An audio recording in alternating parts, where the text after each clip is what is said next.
Павінна была стаць гімнасткай, а ў выніку боксер. У спартыўнай скарбонцы Карыны Чаплінскай ужо нямала медалёў і кубкаў. А ёй толькі 19 гадоў. Сама дзяўчына асабліва важным для сябе сёння называе менавіта чэмпіянат краіны па кікбоксингу. Это был турнир для меня среди женщин, то есть новой возрастной категории, и конкуренция там, естественно, чуть-чуть побольше, чем в юниорах. На рынгу думаць пра вынік у першую чаргу, прымяняць новую тэхніку і адносіцца да саперніка з павагай. Дзяўчына і бокс упэўнена Карына сумясціма ў поўнай меры, бо галоўнае, што па душы. Бои – это такое дело, тут всегда 50 на 50. Тут нельзя быть всегда на 100% уверена, потому что на ринге может случиться все, что угодно, и это непредсказуемо, и ты каждый раз не знаешь, что тебя будет ждать. Тут нельзя угадывать.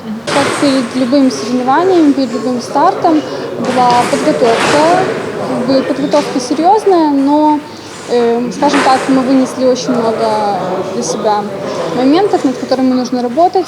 Адзінаборства ў жыцці Карыны ўжо 10 гадоў. Выступае дзяўчына за вядомы брэсцкі бойцовский клуб «Бусидо». Я говорю, может, тебя поберечь после соревнований? Нет, она говорит, я хочу еще, потому что соскучилась по соревнованиям, был большой перерыв. И чтобы быстрее набрать форму, она решила сразу выступить на 2 стартах.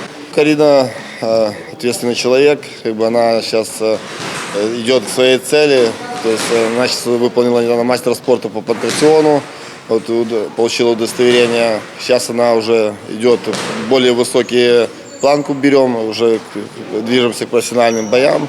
На соревнованиях она всегда завидные бойцовские качества. Даже многие парни завидуют ее бойцовским качествам. У нее есть творческий подход, у нее есть целеустремление для того, чтобы одержать победу над соперницей. И всегда благоприятное отношение по окончании поединка, отношение к сопернику, уважительное, доброжелательное. То есть всю злость она оставляет на татами и в ринге.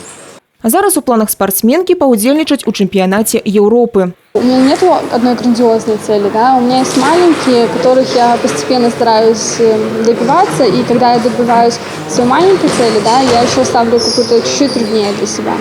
Ганна Буйкевич, Алексей Рыбкин, телерадиокомпания «Брест».